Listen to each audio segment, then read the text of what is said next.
When a single dad buys lunch for a hungry artist at a diner, he has no idea she's actually a secret heiress running from a life of wealth, lies, and loneliness.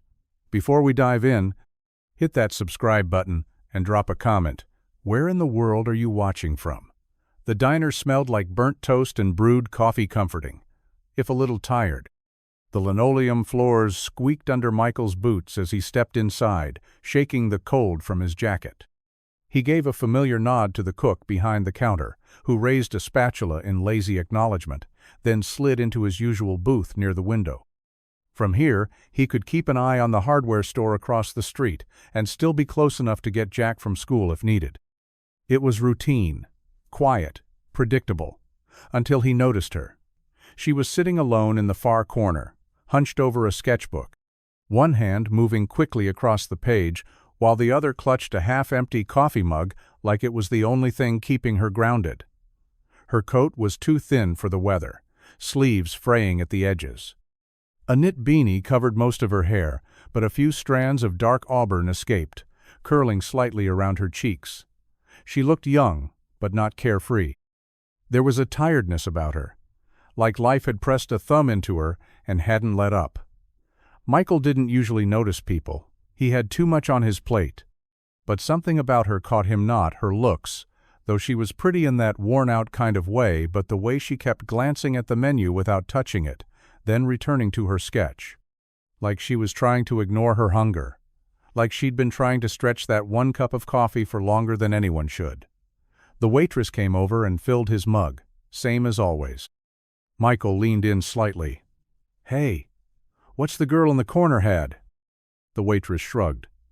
"Just coffee. Came in about an hour ago. Hasn't ordered anything else." He glanced over again. She didn't look up. "Add a breakfast plate to my tab," he said. "Nothing fancy, just something warm." "You got it." The plate arrived 10 minutes. Later, scrambled eggs, toast, and a couple strips of bacon and was quietly delivered to the girl's table. She looked confused at first, then turned, eyes searching until they met Michael's. He gave a small nod. Nothing showy, just a gesture that said, "Yeah, it was me. It's okay." Her lips parted like she wanted to say something, but all she did was whisper, "Thank you," before turning back to her sketchbook with watery eyes. Michael sipped his coffee and looked out the window. He didn't need thanks. Some people just needed a warm meal. The eggs had gone cold by the time she took a bite. Michael didn't stare, he knew better than that. But he caught glimpses. The way she hesitated before picking up the fork, the way she tucked her sketchbook closer to her side like it held something too private to be seen. She ate slowly, almost cautiously, as if unsure whether the kindness came with strings. He sipped his coffee, pretending to read the news on his phone, though the screen had long since dimmed. Outside, the wind stirred the last of the amber leaves along the sidewalk, brushing them against the glass with soft, scraping sounds. Inside, the diner was quiet, save for the low murmur of a radio and the occasional clink of silverware. Eventually, she stood. He didn't look up right away, giving her the space to approach or not. But then her boots creaked softly on the linoleum near his booth. "Hey," she said, voice low but steady. Michael met her gaze. Up close, her features were more striking, sharper somehow, but softened by fatigue. Her eyes were a clear gray, rimmed with faint shadows, and held a flicker of something he couldn't name. "I just wanted to say thank you," she said, "for the breakfast." He nodded. "You looked like you needed it." "I did." Her smile was small, but sincere. "Most people would have just looked the other way," Michael shrugged. "Most people are busy. Doesn't mean they're bad." She hesitated, glancing down at her fingers. Her nails were short, chipped paint smudged along one thumb. "I'm Sophie, by the way." "Michael." They stood in that quiet for a moment longer, neither quite sure where to take the conversation. Sophie shifted her weight. "I'll pay you back. I've been having a rough patch." "No need," Michael said gently. "Just take care of yourself." Something flickered in her expression, gratitude maybe, or something closer to disbelief. She gave a small nod, then walked out, the bell over the door chiming softly behind her. Michael watched her go, then turned back to his coffee. He didn't expect to see her again, but part of him hoped he would. The morning started like most others too early, too cold, and already running behind. Michael stood in the narrow kitchen of their small apartment, trying to butter toast with one hand while flipping Jack's hoodie right side out with the other. The toaster popped behind him just as the coffee maker gurgled its last breath. He reached for both at once and somehow managed to burn his finger in the process. "Dad, where's my backpack?" Jack called from the bedroom, voice muffled by the pile of clothes he was probably digging through. "Same place it always is," Michael replied, shaking his hand out and grabbing a paper towel to wrap around his pinky. "Next to the door, under your jacket, the one you never hang up." There was a pause, then a sheepish, "Oh, found it." Michael smiled despite himself. Jack was smart, stubborn, and somehow always sticky no matter how many times he washed his hands. He was also the reason Michael got up every day and kept moving, no matter how exhausted he was. By the time they were out the door, the air had sharpened. Jack walked beside him, backpack bouncing with every step, talking non-stop about a science project involving baking soda and vinegar. Michael listened, nodding along, even though his mind was already at the hardware store running inventory, fixing the register, dealing with Larry from plumbing, who never labeled anything right. They reached the school just as the bell rang. Jack gave him a quick hug, then bolted through the front doors without a glance back. Michael stood there a second longer, watching the swarm of kids funnel into the building. Then he turned, shoved his hands in his jacket pockets, and started toward the store. The hours dragged. The heater was acting up again, the delivery truck came late, and someone returned a set of power tools they'd clearly used and decided they didn't need. Michael didn't argue. He just processed the return, restocked the shelves, and moved on. By 5, he was back outside, breath clouding in the air as he waited at the school's side gate. Jack came running, arms wide, face bright. "Guess what? My volcano exploded all over the teacher's desk." Michael laughed. "We're going to need to hear that story over dinner." Tired or not, the weight of his day lightened. He didn't have much, but he had Jack, and that was everything. The sun peeked through the thinning canopy of gold and rust, casting dappled light over the park's worn benches and cracked pathways. It was Saturday, their slowest day. No school, no work until noon, and Jack had begged for an hour at the park with his scooter. Michael sat on a nearby bench, coffee in hand, coat zipped to the neck, trying not to think about bills or the leaky faucet in the bathroom. Jack zipped back and forth across the path, laughter trailing behind him in bursts. But after a while, the wind picked up and his scooter slowed. Michael looked up to find Jack standing near a woman on a bench, peering over her shoulder, utterly still.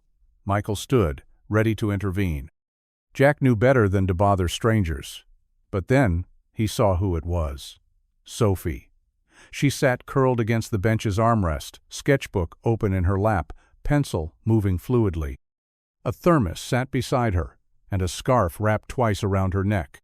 She didn't notice Michael. Her attention was focused on Jack, who now pointed eagerly at the page.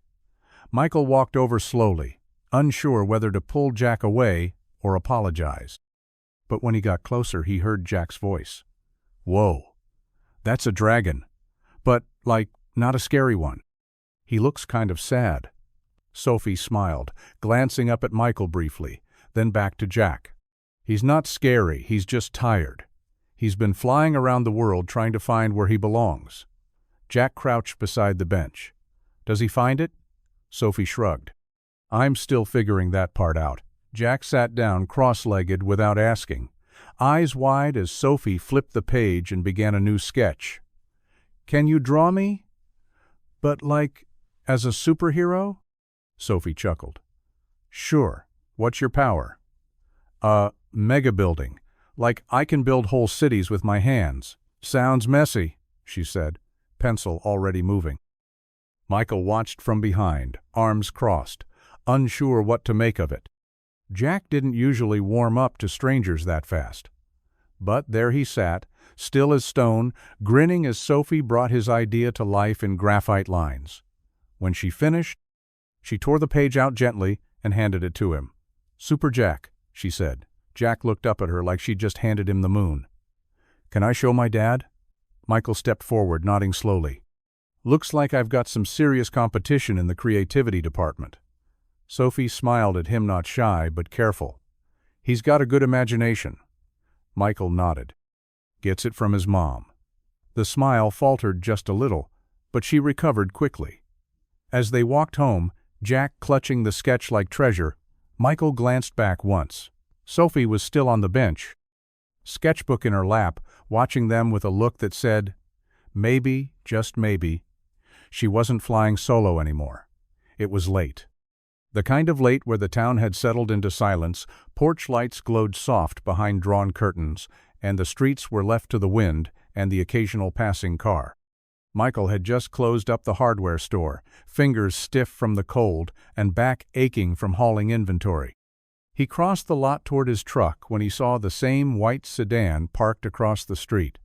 Something about it caught his eye. Maybe it was the way the windows had fogged over from the inside, or the slight dip of a figure in the driver's seat. He slowed. There was someone inside. He stepped off the curb and crossed the street, boots crunching on gravel. As he got closer, the outline became clear shoulders, hunched under a coat, head resting against the window. "Sophie?" She stirred slightly as he knocked gently on the glass. Her eyes opened slowly, confused, blinking into the darkness before recognition settled in. She rolled the window down halfway. "Hey," she said, her voice hoarse. "What time is it?" "Almost 10, Michael replied. "Didn't mean to wake you. Just saw the car. Didn't know you were still around." Sophie rubbed her eyes, then gave a faint smile. "Just resting. Long day." Michael raised an eyebrow, but didn't call her out. "You sleeping in here?" She hesitated. "It's temporary."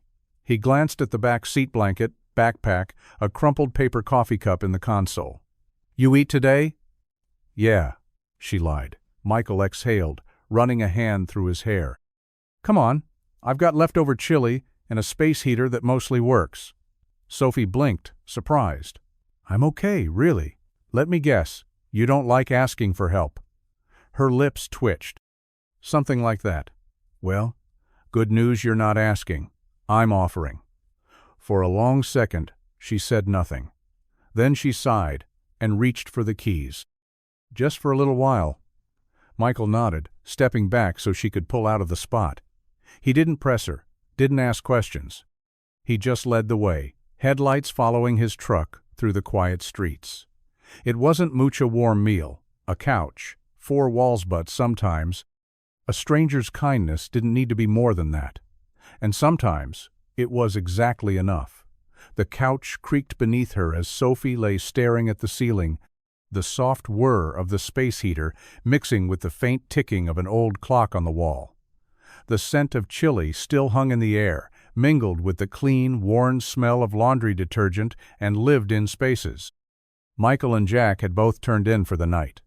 Jack had waved a sleepy goodnight from his bedroom doorway, chili smudged on his cheek, before vanishing under a blanket of superhero sheets. Now, it was just her and the quiet. She pulled the borrowed blanket tighter around her shoulders, her body finally starting to relax, but her mind was a restless storm. They didn't know. Of course they didn't. To Michael, she was just some struggling artist with a beat-up car and too much pride.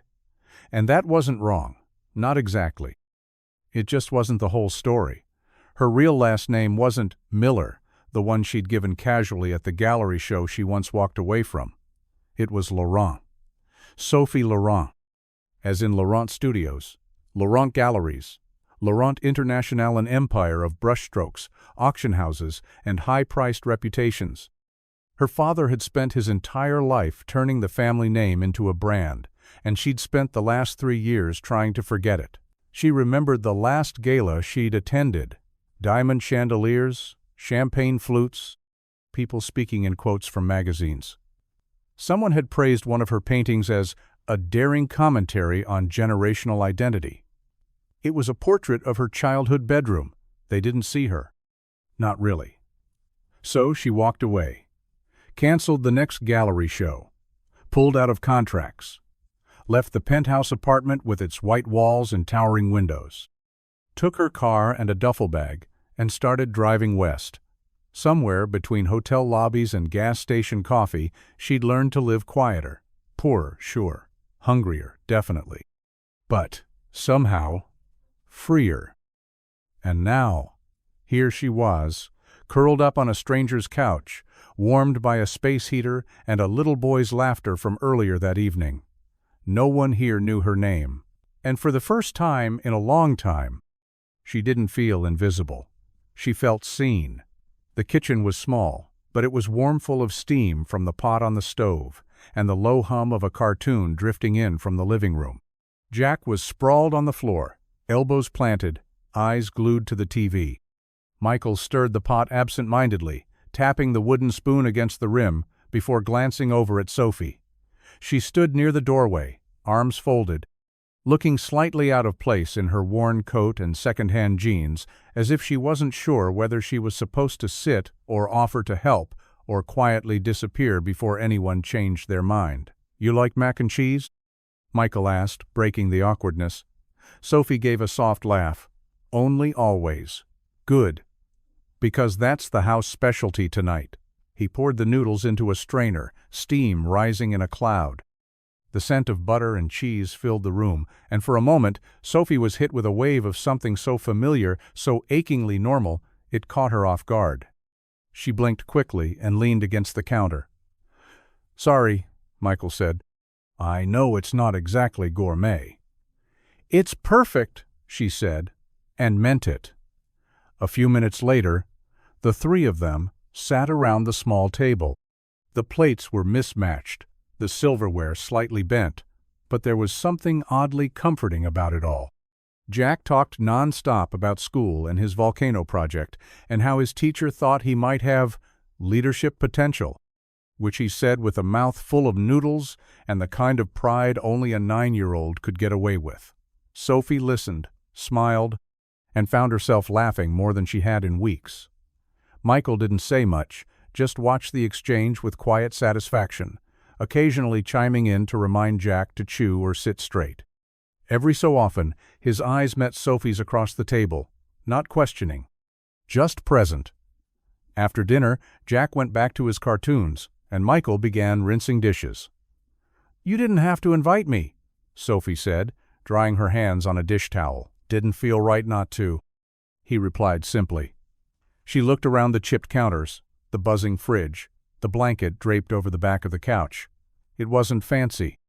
It wasn't grand. But it felt more like home than anywhere she'd been in years. And that scared her more than she wanted to admit. The morning light filtered in through the living room curtains, soft and golden, catching the edges of Sophie's sketchbook as she sat curled on the far end of the couch. Jack was already off to school, Michael gone to open the hardware store, and the apartment had settled into a comfortable silence. The space heater hummed nearby, warming her toes as she worked on a new piece charcoal lines forming a father and son on a park bench, their backs turned, shoulders close. She stared at the sketch, fingers smudged black, heart heavier than it had been the night before. Michael didn't know. He didn't know that the girl sleeping on his couch wasn't just a struggling artist, trying to get by with side sketches and spare change. He didn't know about the Laurent fortune or the multi-million-dollar galleries that still had her work under lock and key, waiting for her to return and reclaim her throne in the art world. He didn't know that her disappearance had sparked rumors in the art scene, everything from rehab to rebellion. And she hadn't corrected a single one, because this quiet apartment, the burnt mac and cheese, the faded cartoon chatter in the background felt more real than anything her name had ever bought her. Michael didn't look at her like a headline or a prodigy. He looked at her like a person. And Jack, sweet Jack, had already asked her twice if she could help him paint a superhero mural for his room. Not because she was the Sophie Laurent, just because she could draw. But secrets were heavy. And no matter how much she told herself it wasn't a lino, really it still felt like one. Every time Michael offered her kindness, every time Jack slipped his hand into hers, it pressed harder on her chest. She had stepped into their lives with a false face, and now she was starting to care in ways she hadn't expected. What would happen if the truth came out? Would he still look at her the same way? Sophie stared at the charcoal sketch until her eyes blurred. What he didn't know might keep her safe, but it also might cost her everything. The days began to blend together, not in a dull way, but in that comforting, slow rhythm only small towns seem to know. Morning walks to school with Jack. Coffee brewed a little too strong in the chipped pot, and the steady hum of Michael's truck pulling out of the lot by 7:45. Sophie found herself waking earlier, not because she had to, but because it felt right to. She'd begun sketching in the corner of the living room, her legs tucked beneath her, the window cracked just enough to let in the crisp scent of autumn. The space became hers in a quiet, borrowed kind of way. She never said as much, and Michael never made it official. But every morning there was a clean mug set beside the coffee pot. Every evening, Jack handed her a crayon and asked if she'd draw with him before dinner. Little things. Soft welcomes. At first, she tried to keep her distance to stay out of the way. But distance was hard to maintain when Jack started leaving his comic books near her sketch pad, or when Michael made enough food for 3 without saying a word. Routine pulled her in like a tide. During the day, she'd help around the apartment. Nothing dramatic, just dishes here and there, sweeping when she could.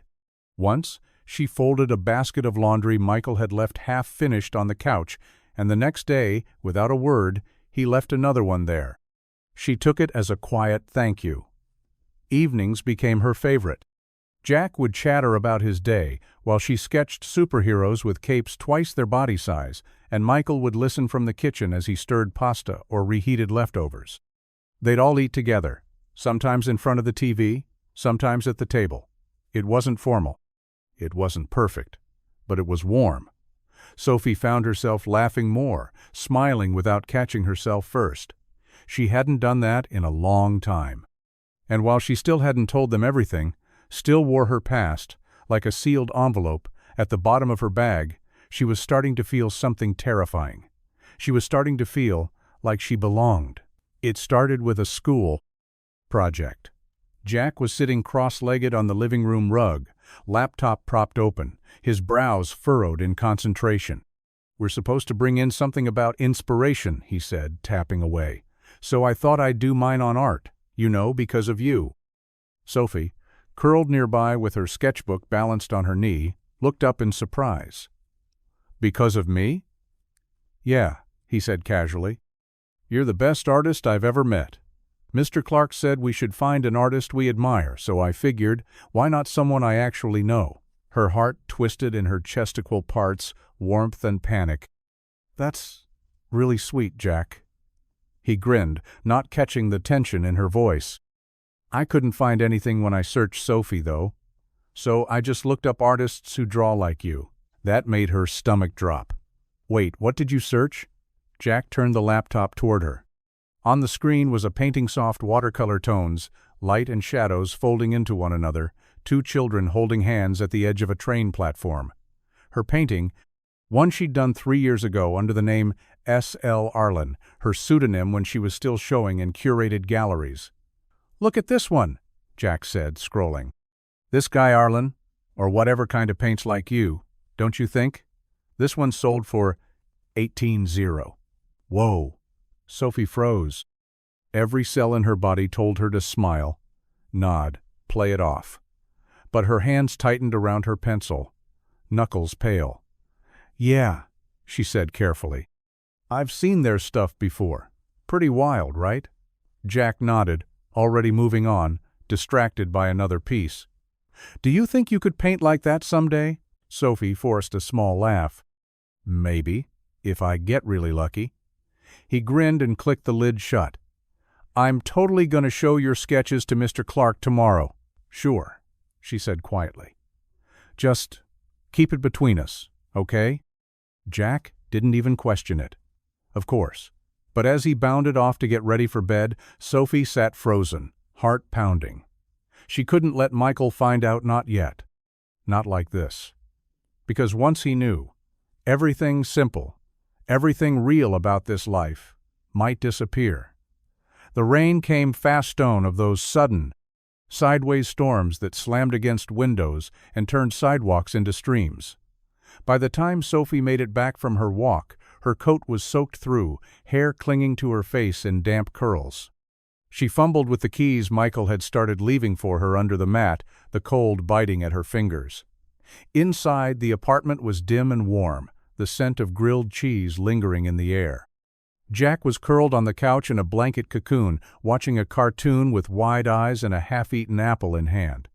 Sophie closed the door behind her and kicked off her shoes with a wet slap. "Guess I missed the forecast." Michael looked up from the kitchen, where he was drying dishes. He gave her a quick once-over, brow lifting. "You think?" She laughed, shaking out her arms. "I'll be fine, just a little damp. You're shivering." "I'm good, really. I'll warm up in the car." "Nope." He didn't even let her finish. "You're not sleeping in that tin can with weather like this. The roof leaks. I've seen it." Sophie hesitated. She didn't like taking more than she already had.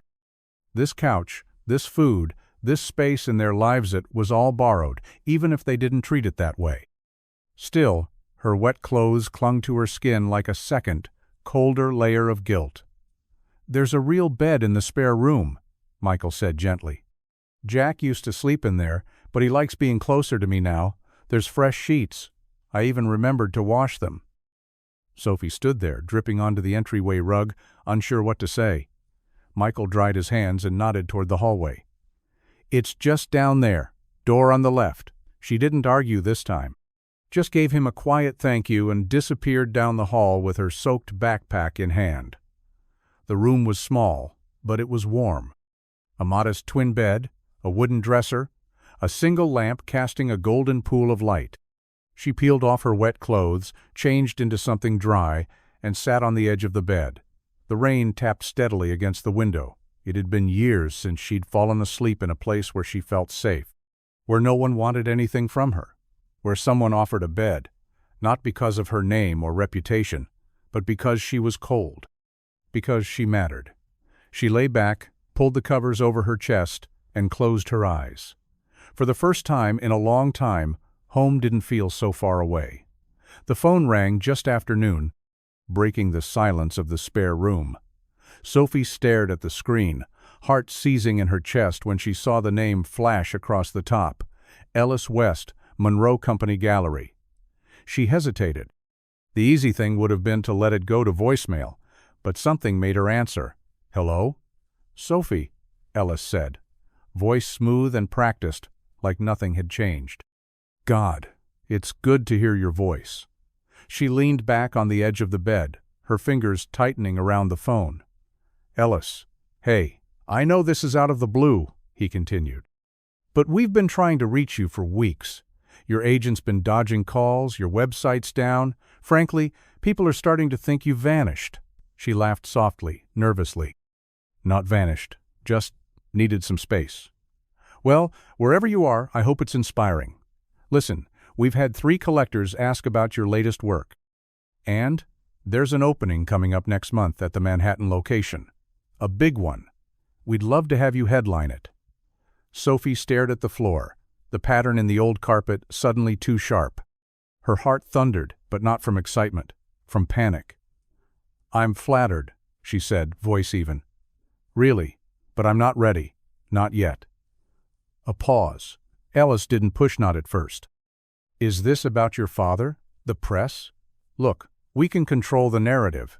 You can use the pseudonym again, or not. We'll take care of you." She closed her eyes. Control the narrative. That's what it always came down to. Spin the story, sell the illusion, keep the value of the brand intact. "I just need more time," she said, forcing her voice to stay steady. "I'm working on something, but it's not ready. I'm not ready."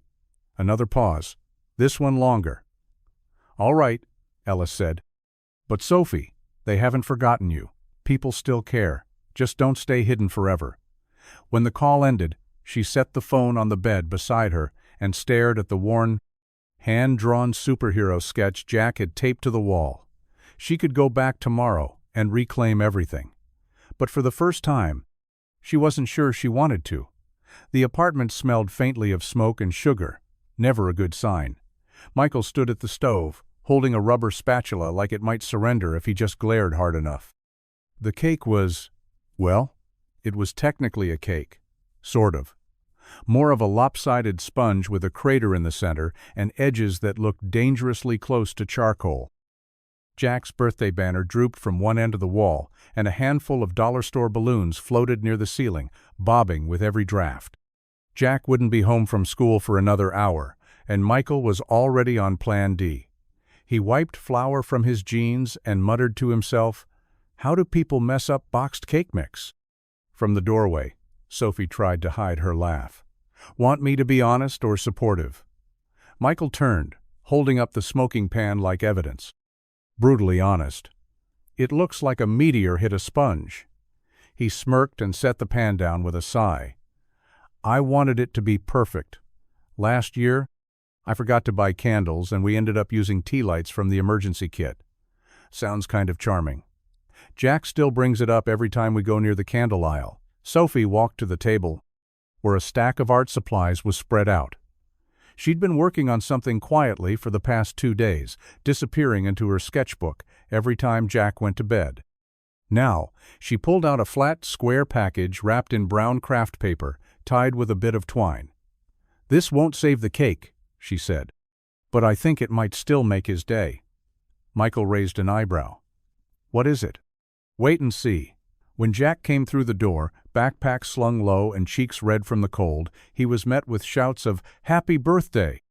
and a round of off-key singing. He spotted the cake and gave Michael a sympathetic pat on the back. "It's okay, Dad, you tried." But when Sophie handed him the gift, everything else faded. He unwrapped it carefully, revealing a hand-painted scene him in full superhero gear, arms outstretched, flying above a glowing city skyline.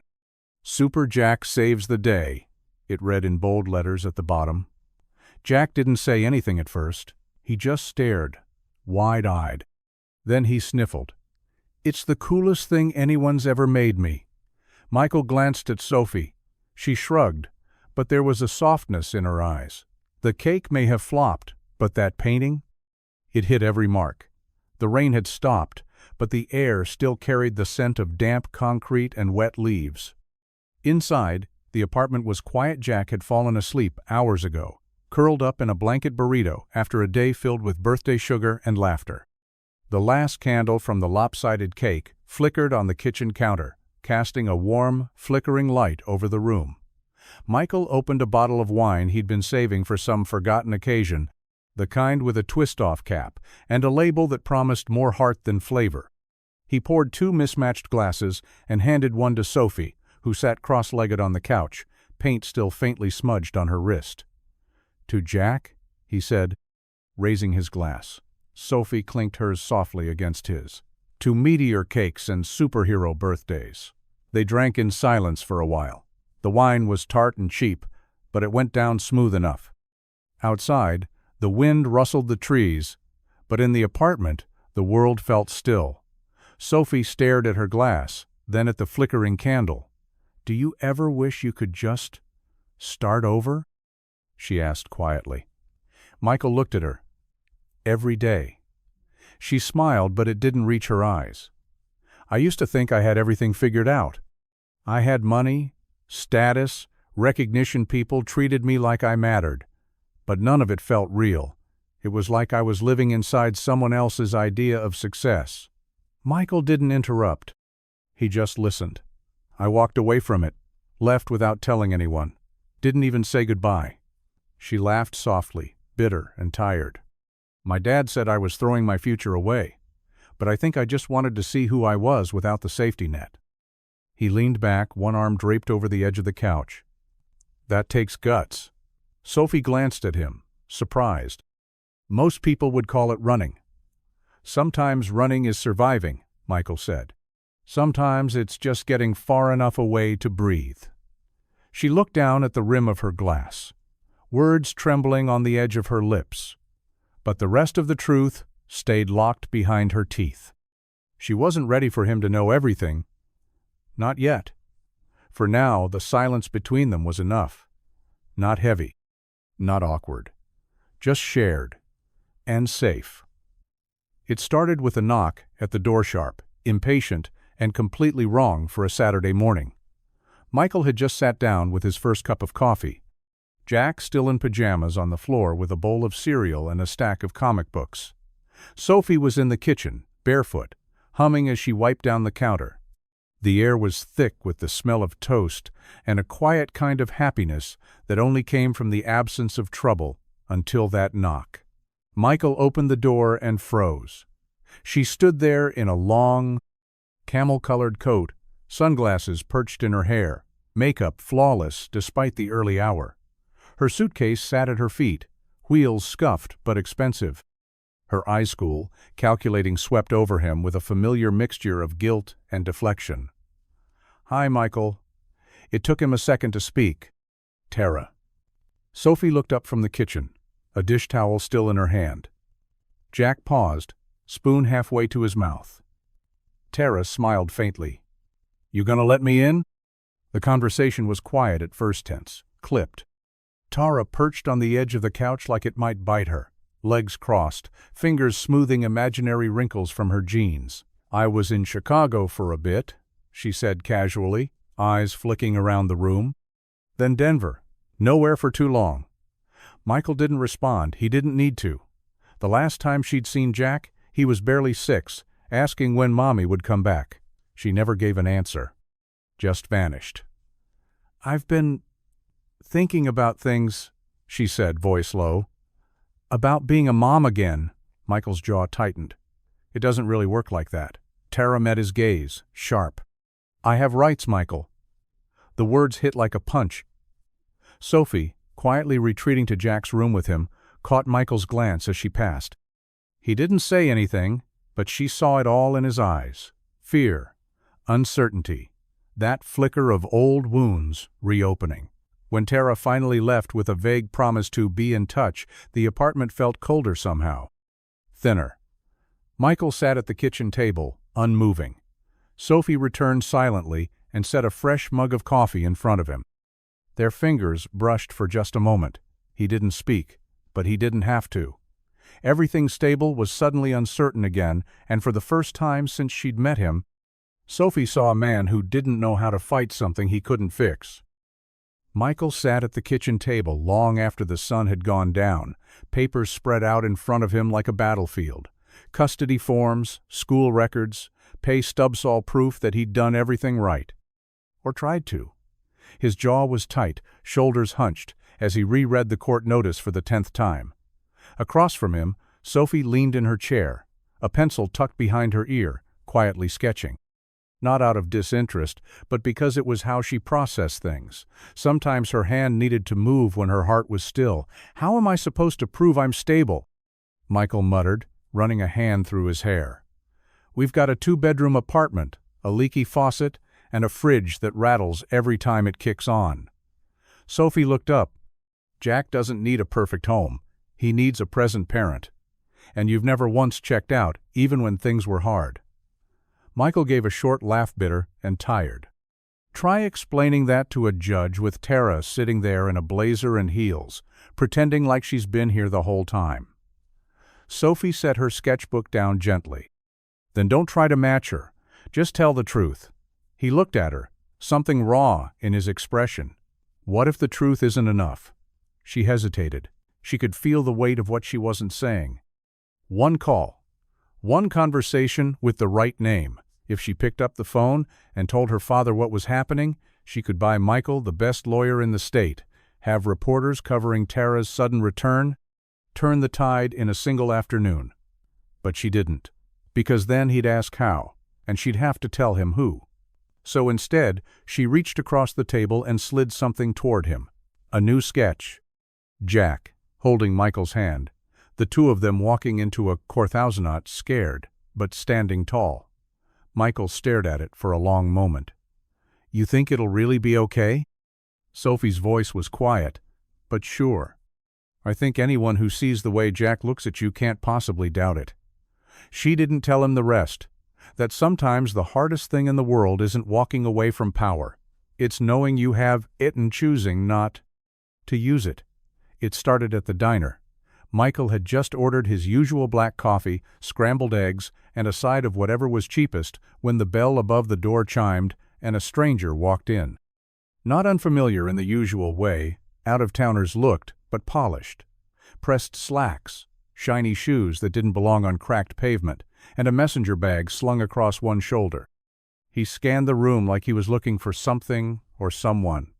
Michael barely gave him a second glance, until the man said, "I'm looking for Sophie Laurent." The name dropped like a hammer. The waitress blinked. "Sorry, who?" The man smiled, smooth and practiced. "Artist. She's been missing from the scene for over a year. Some say she disappeared. Others think it's all part of some performance art thing. But I've got reason to believe she might be somewhere around here." Michael froze mid-sip. Laurent. The name tugged at a memory he couldn't place. Something Jack had said. A website with expensive paintings, a style that looked a lot like Sophie. She wasn't with him that morning. She'd gone for a walk after Jack left for school, said she needed fresh air and quiet. Now, Michael's heart thudded in his chest. The man handed the waitress a card. "If she comes in or if you hear anything, give me a call." Then he left, just like that. A breeze of cologne and expensive desperation trailing behind him. Michael sat frozen for a moment, staring out the window. Sophie saw the car before she saw the man.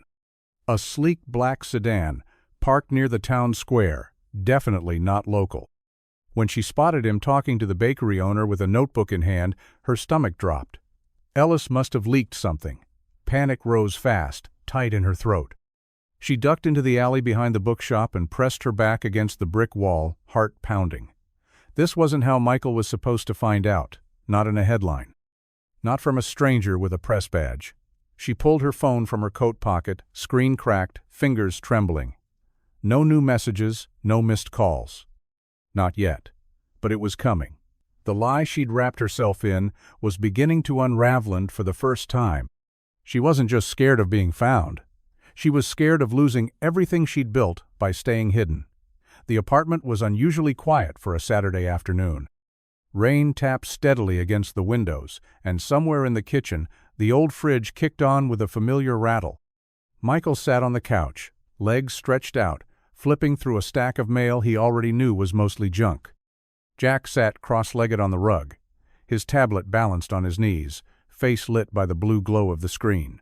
"Dad," Jack said suddenly, not looking up. "Come look at this." Michael set the envelopes aside and leaned over. "What is it? Another cat video?" Jack grinned. "No, this painting. Look." He turned the screen toward him, and Michael leaned in. It was a watercolor's soft edges and deep contrast. Two figures standing on a balcony, backs to the viewer, city lights sprawling out in blurred gold below them. There was something haunting about it. Beautiful. Familiar. "The artist is S.L. Arlen," Jack said proudly. "That's the name I told you about before. Doesn't it look like Sophie's work?" Michael squinted at the signature. The same curling lines, the same way the light bled into shadow. He didn't answer right away. Jack kept scrolling. "Look, there's more. This one's called Weightless. It sold for like 20 grand. Can you believe that?" Michael sat back slowly, his heart thudding louder than the rain outside. The paintings, every one of them, had Sophie's fingerprints. Not literally, but in the feeling, the emotion, the quiet sadness tucked behind every brushstroke. He reached for his phone and searched the name. S.L. Arlen is the pseudonym of Sophie Laurent, heiress to the Laurent Art Foundation and daughter of famed gallery magnate Vincent Laurent. He stopped reading. The room seemed to still. Jack had already moved on to another video, but Michael sat frozen, the screen glowing cold in his hand. Sophie Laurent. Not Sophie Miller. Not the struggling artist who'd shown up in a beat-up sedan. An heiress. A ghost from the elite world of art collectors and velvet ropes. And she'd been here all along, living in his spare room, eating mac and cheese, helping Jack with his drawings, never saying a word. He stood slowly, phone still in his hand, and looked toward the hallway where Sophie had gone to lie down an hour earlier. And, for the first time since she arrived, Michael didn't know who she really was. She heard the front door close harder than usual, the kind of slam that wasn't quite angry but wasn't accidental either. Sophie sat up on the bed, her sketchbook slipping off her lap and thudding onto the floor. Something in the air had shifted. When Michael walked into the room, he didn't speak right away. He stood in the doorway, phone in hand, shoulders stiff, jaw tight. "You could have told me," he said finally, voice low but sharp enough to cut. Sophie froze. "Michael, Laurent," he interrupted. Sophie Laurent, heir to a gallery empire, featured in international exhibits, $20,000 paintings. That's Sophie Laurent. She stood, heart pounding. "It's not what you think." "No?" he asked, a bitter edge creeping into his voice. "Because it kind of feels like I've been a project, like maybe you wanted to see how the real people live for a while. Paint a few gritty pieces, get a little inspiration from the poor mechanic and his kid." Her face crumpled. "That's not what this was. I didn't plan any of this. I wasn't trying to lie. I needed to disappear, to breathe." Michael paced, hands flexing at his sides. "So you let us believe you were just some struggling artist trying to get by. Let Jack fall in love with the idea of you. Let me—" He trailed off, shaking his head. "You made us think we knew you." "You do know me," she said, voice cracking. "The girl who drew superheroes with your son, who ate burnt cake and laughed at your awful jokes, who felt safe here for the first time in years. That was real." He looked at her, eyes full of something she couldn't name. Disappointment. Hurt. "I opened my home to you," he said. "I let you into my life. And I didn't deserve that," she whispered. "But I didn't come here to deceive you. I came here to stop being someone I never chose to be." For a long moment, neither of them spoke. Finally, Michael exhaled and stepped back from the doorway. "I need space, Sophie." The way he said her real name felt heavier now. Final. She nodded, tears welling but unspilled. He walked away, without looking back. And for the first time since she'd arrived, Sophie felt like a stranger in the place that had once felt like home. The city skyline rose like glass and steel bones against the gray sky, polished and cold. Sophie leaned her head against the window of the Blacktown car as it glided through the familiar streets of Manhattan, each turn scraping against something raw inside her. The world she had left behind was still here unchanged, untouched by the months she'd spent in a quiet town, full of honest people and second-hand warmth. She hadn't said goodbye. Michael had barely looked at her when she packed the last of her things. Jack had been at school. She'd left a sketch on his desk, Super Jack, with his cape fluttering in the wind, standing on top of a cartoon mountain, her number scribbled in the corner. But she hadn't expected a call. The doorman greeted her by name as if nothing had happened. The elevator hummed, mirrors gleaming, and when she stepped into the penthouse, it smelled exactly the Sam Lemon polish, linen, the faintest trace of whatever luxury candle her father insisted on burning year-round. Nothing out of place, no trace she'd ever left. Vincent Laurent was already in the sitting room, reading the Times with a glass of expensive scotch untouched on the table beside him. He didn't rise, just glanced over the top of the page. "So," he said, "done finding yourself?" Sophie didn't respond. She dropped her bag by the door and crossed the room slowly, every step echoing louder than it should. "You're trending again," he added, folding the paper. "Some reporter says you were hiding out in the Midwest, posing as a nobody. I assume that's true." "I wasn't posing," she said quietly. "I was living." He gave a dry chuckle. "Living where the rent is 3 digits and everyone owns a truck? Come on, Sophie." She sat, suddenly exhausted. "They were good people, Dad. Kind, honest, and broke," he added. "You had a future here. You still do. Ellis wants to schedule an exclusive. We can spin Brand the whole disappearance as a sabbatical. Artists love mystique." She stared out the window. The city pulsed below millions of people, none of them knowing who she'd become. She had the life most people dreamed of, and she had never felt less like herself. But for now, she was back. Back to silk gowns and gallery lights. Back to being Sophie Laurent, the name the world admired. Even if her heart was still in a diner in a small town that didn't know her name at all. The gallery buzzed with the low hum of champagne flutes, murmured critiques, and the soft shuffle of polished shoes over marble floors. Spotlights cast halos on white walls, each painting framed in sleek black, spaced just far enough apart to make each feel sacred. The crowd was thick with familiar faces: critics, collectors, socialites, dressed like walking editorials.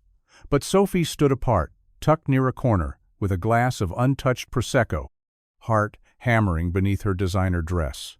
She hadn't wanted to do this, but she had to. Her father called it a comeback.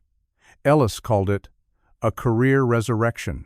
The press called it the reawakening of S.L. Arlen. But Sophie called it the family I found. Each canvas on the wall told a story. Not loud or abstract, but quiet, intimate moments captured in watercolor and charcoal. Jack in superhero pajamas, cape too long, grinning at something just outside the frame. Michael, sitting at a kitchen table in the morning light, face half-shadowed, strong hands wrapped around a chipped coffee mug. The living room with a flickering cartoon on the screen and two silhouettes on large, one small leaning shoulder to shoulder on a couch, too small for either of them to stretch out. None of it was posed. None of it was from photographs. She had painted from memory. From the ache of what she had lost and the warmth of what she had stumbled into, people walked by the pieces, murmuring words like intimate, human, and devastatingly warm. A well-known collector turned to Ellis and whispered, "Who are they?" gesturing toward a portrait of Michael tying Jack's shoes. Ellis shrugged. "She won't say. Told me they're no one anyone knows." Sophie heard him. She said nothing. Because they weren't no one. They were everything. At the center of the room stood the final piece larger than the rest. A quiet scene. A woman standing in a doorway, suitcase in hand, watching a man and boy laugh in the kitchen, unaware she's there. The light hits the boy's face just right, joyful, open. The man's back is turned, mid-motion, a dish towel slung over his shoulder. The door I couldn't close. People stared, hushed and reverent. But Sophie didn't look at the painting. She looked at the empty space beside her, and wondered if he'd ever forgive her enough to fill it again. Michael sat at the kitchen table long after Jack had gone to bed, the only light in the apartment coming from the overhead bulb that flickered when the wind hit just right. The place was quieter these days, cleaner, too, but not in a good way. It felt too still, like something had been taken out and never replaced. A blank sheet of paper sat in front of him, untouched for over an hour. The pen in his hand had been clicked and unclicked enough to drive anyone mad, and still, the words wouldn't come the way he wanted them to. Finally, he sighed and started writing. "Dear Sophie, I don't really know what to say. I've started this letter 5 times already, and every version makes me sound either too angry or too hurt. Truth is, I don't even know what I am anymore. Confused, mostly. Disappointed, yeah, but also, I miss you. I keep thinking about that night wine and bad jokes and how you looked when you were finally letting yourself laugh. And I wonder if that version of you was real, or just a version you gave us because it was safe to do so. Jack asks about you more than he lets on.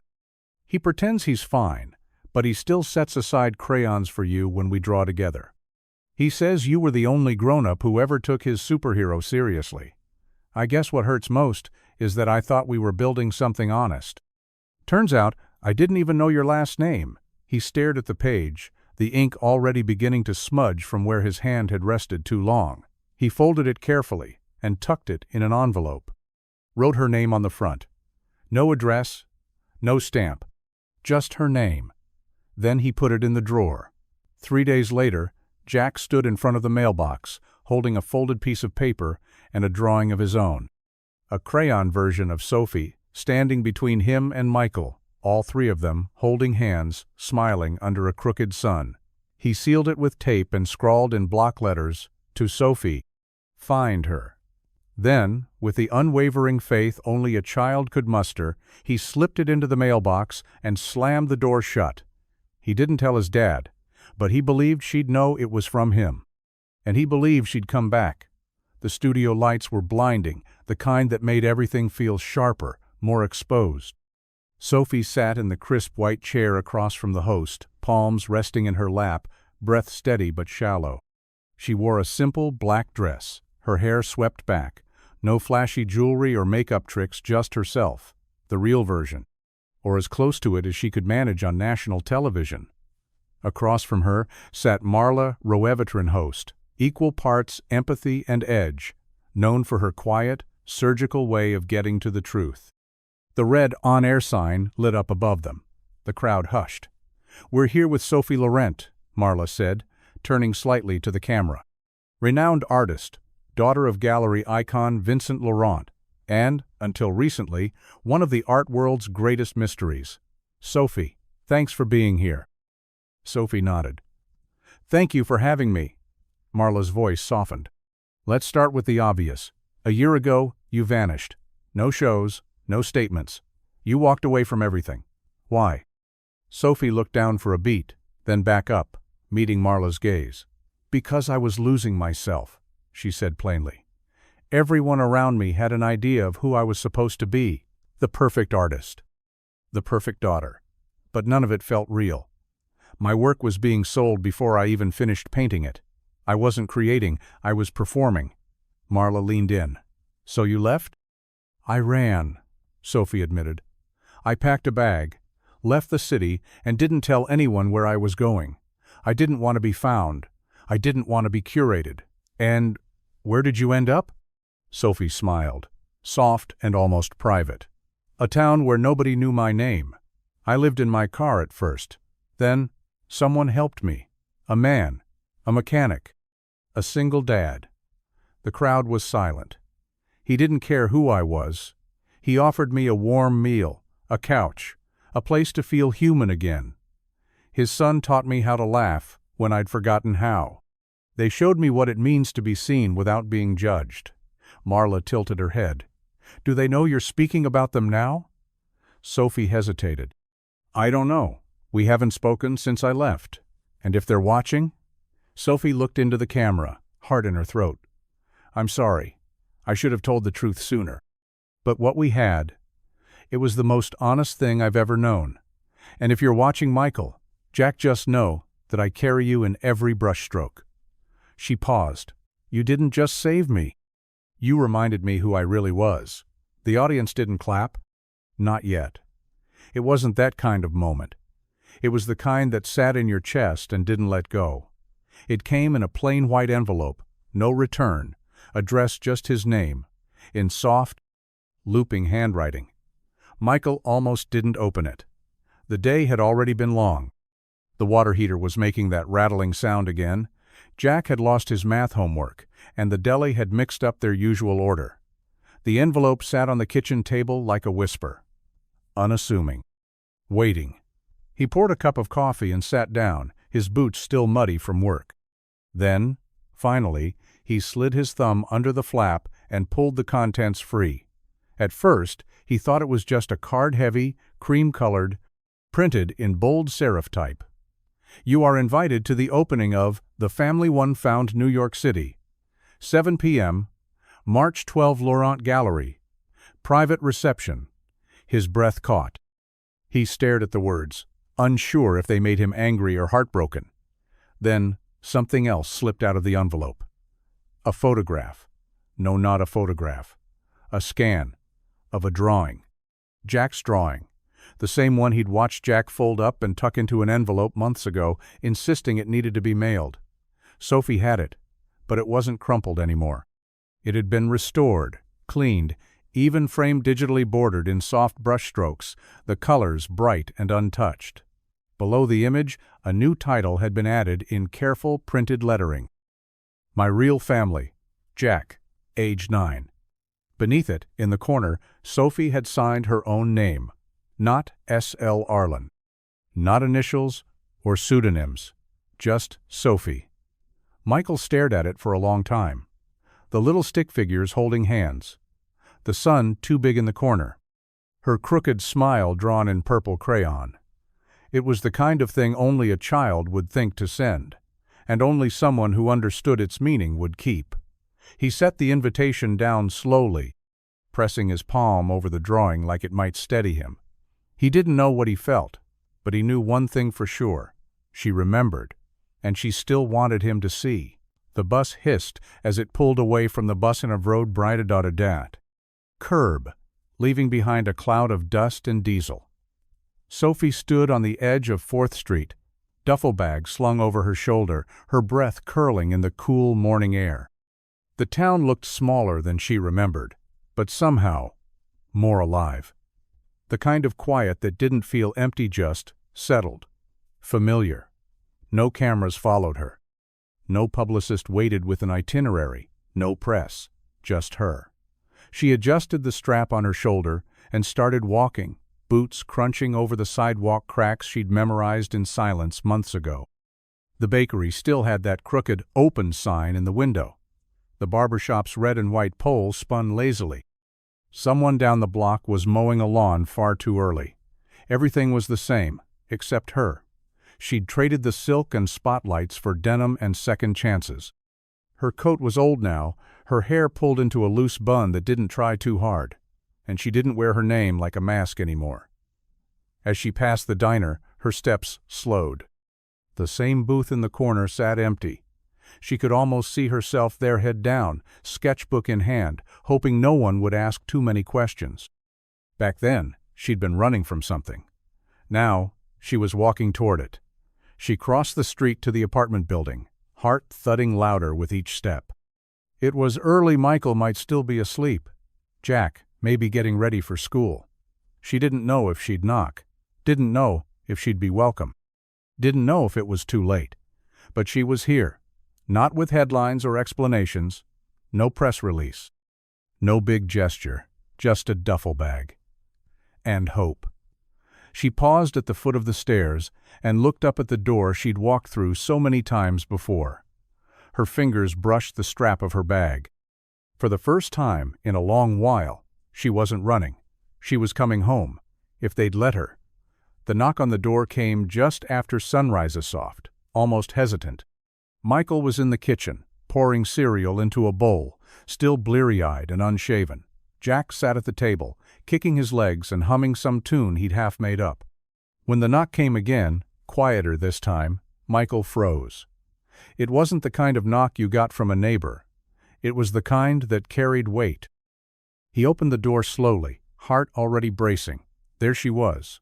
Sophie stood on the landing, her duffel bag slung over one shoulder, the same coat from months ago buttoned up to her chin.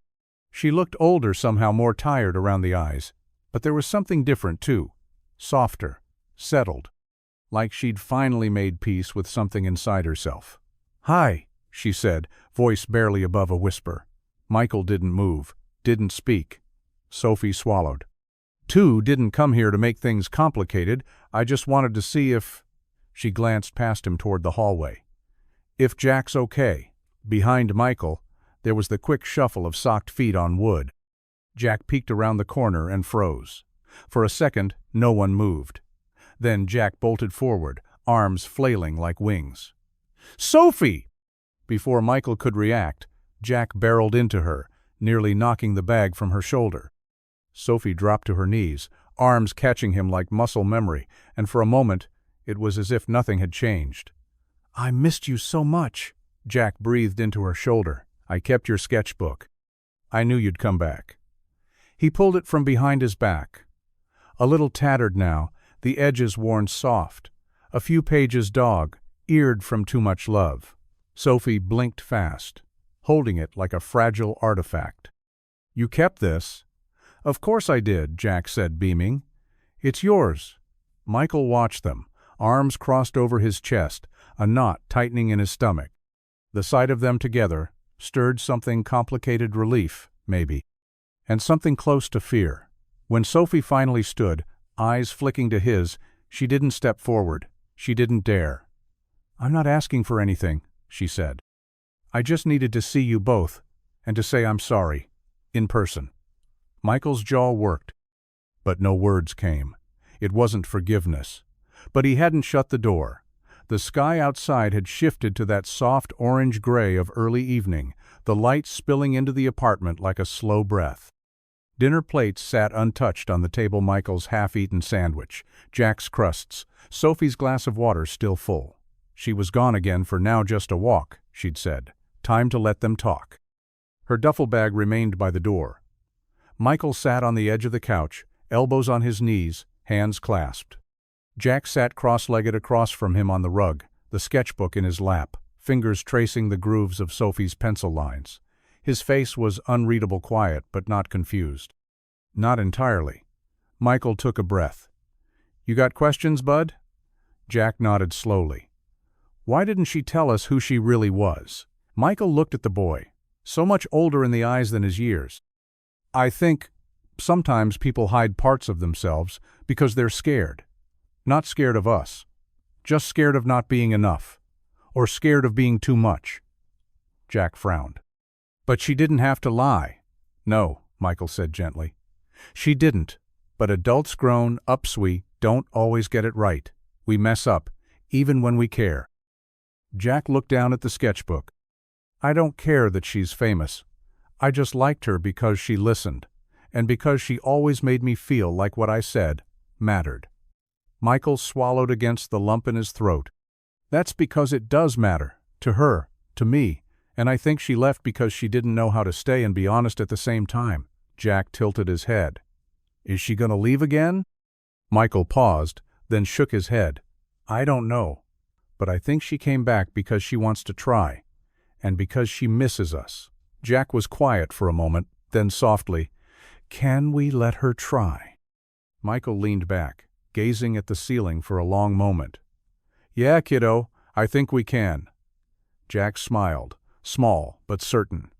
"I'm glad, because I think sometimes when grown-ups mess up—" Michael looked at him. "Yeah? They fix it, if they really want to." Michael reached over and pulled Jack into a hug, resting his chin on the top of his son's head. "Sometimes they do." The clink of silverware and the low hum of laughter filled the small apartment again, not loud, not forced, just steady, familiar. Sophie sat across from Michael at the dinner table, Jack between them, scooping up pasta with far too much grated cheese and barely any sauce. The TV was off. The world felt far away. The same wobbly table, the same flickering overhead light, the same mismatched plates, but everything had changed. Conversation came in easy waves. Jack talked about school, how he'd won a game of foursquare at recess, how Ms. Carter let him stay in from gym to draw. Sophie listened closely, smiling at all the right parts, her hands wrapped around a chipped blue mug of tea. Michael watched them both, his eyes softer now, though still guarded. Trust didn't rebuild overnight. When dinner was cleared and Jack retreated to the living room with his sketchbook, Sophie reached for the worn canvas tote she'd left near her chair. She hesitated, fingers tightening slightly on the strap, then pulled something out, a wrapped, flat rectangle about the size of a serving tray. "I brought you something," she said, her voice quiet. "It's not much, but I started it the night after we met. Finished it a few weeks ago." Michael raised a brow. "You've been painting?" "Always, even when I didn't know what I was painting for." She slid the package across the table. He opened it slowly, peeling back the craft paper to reveal a canvas, framed in a simple wooden edge. It was The Diner on 4th Street.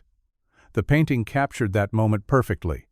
The rain-slick sidewalk outside the diner window, her in the corner booth, eyes low over a sketchbook, steam curling up from a coffee mug. And him, just barely visible in the reflection on the glass watching her, offering warmth before he even knew her name.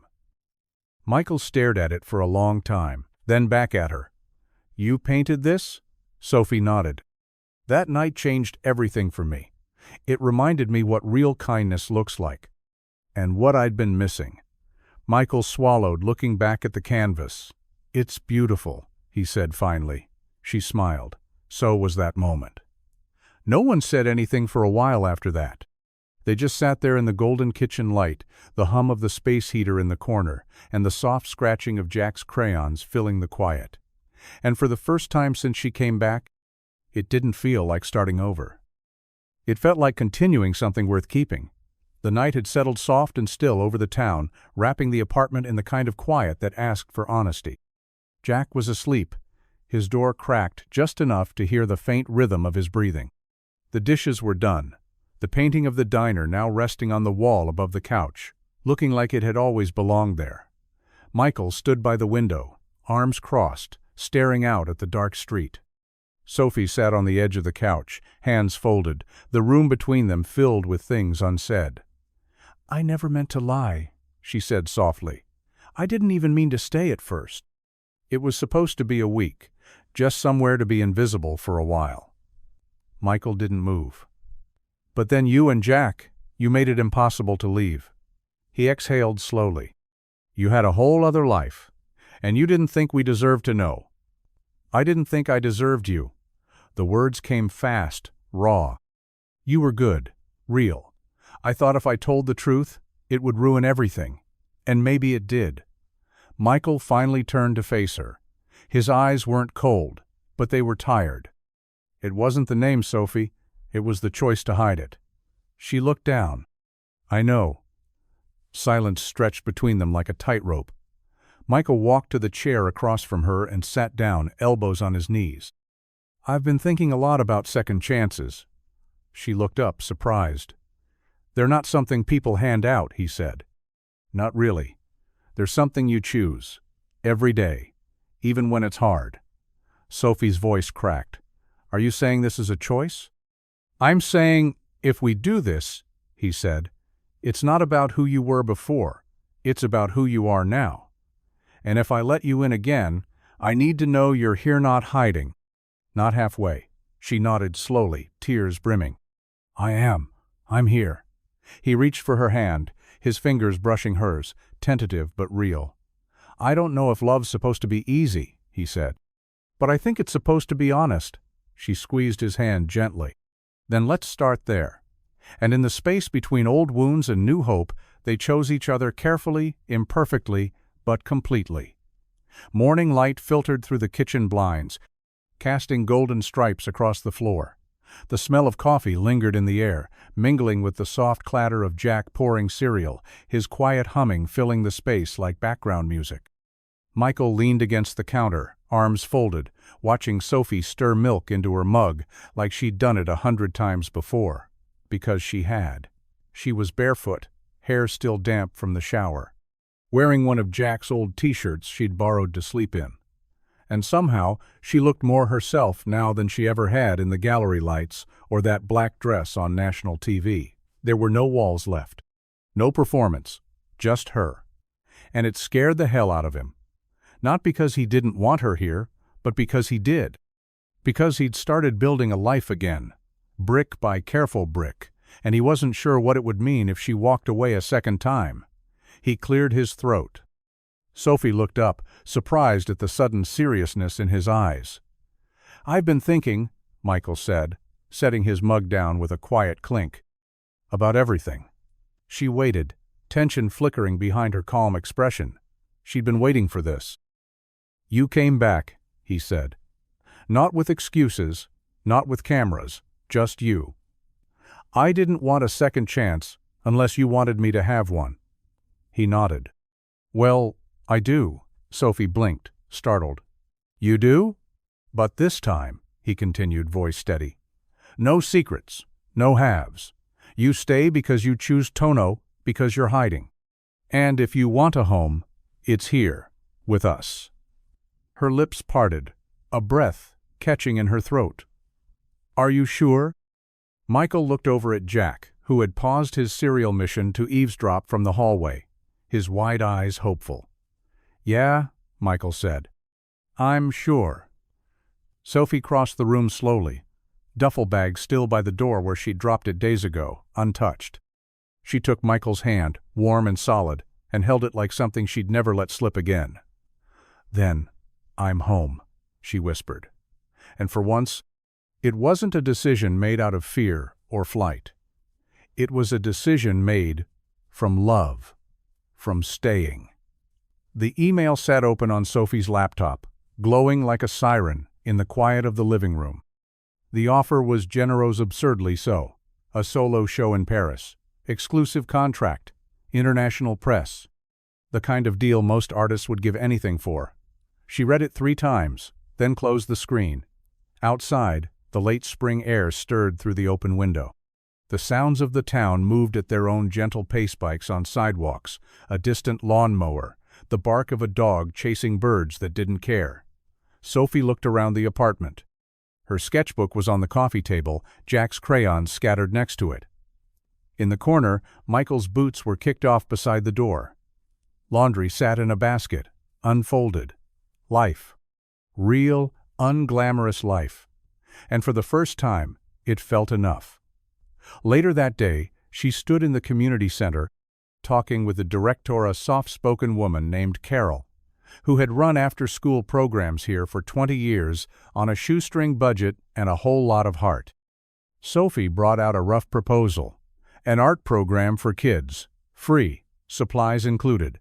Weekly classes with room to grow. "I can fund it myself," Sophie said, honest and steady. "And I want it under my real name.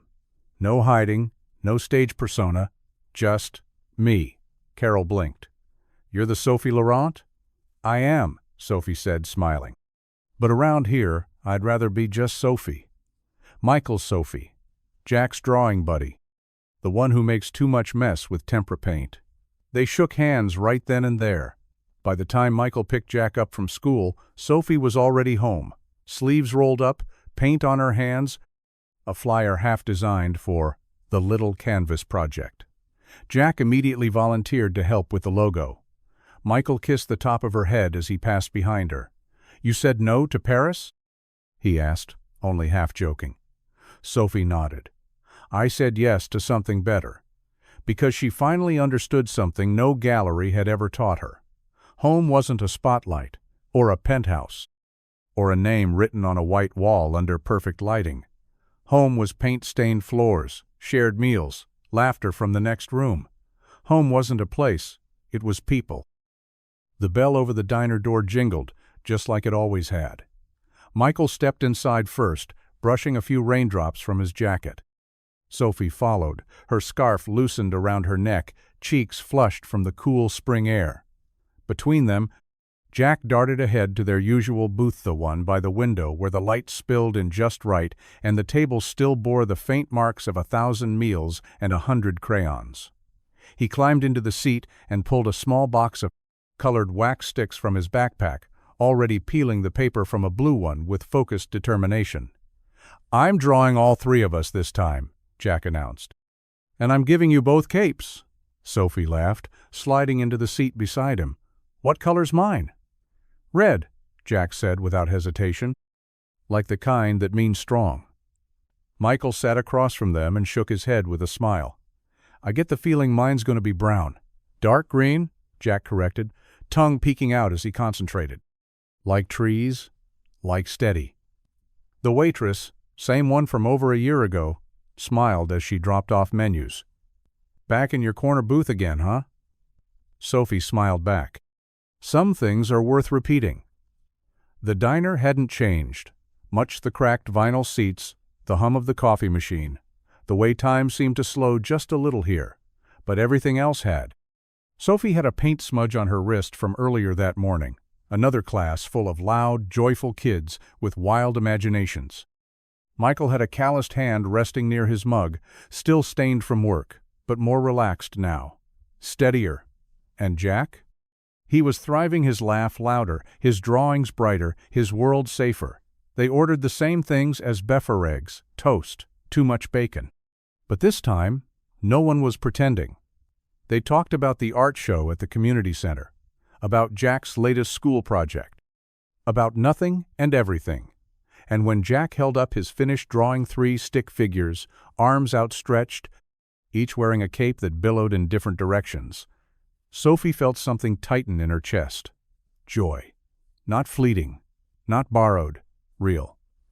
Michael looked at the drawing, then at her. "It's not perfect," he said, teasing. "No," Sophie said softly, "but it's ours." And as the rain tapped softly against the diner window and Jack leaned against her shoulder, crayons scattered across the table, Sophie smiled. The canvas wasn't blank anymore. It was full of mess and color and love. And this time, they were painting it together.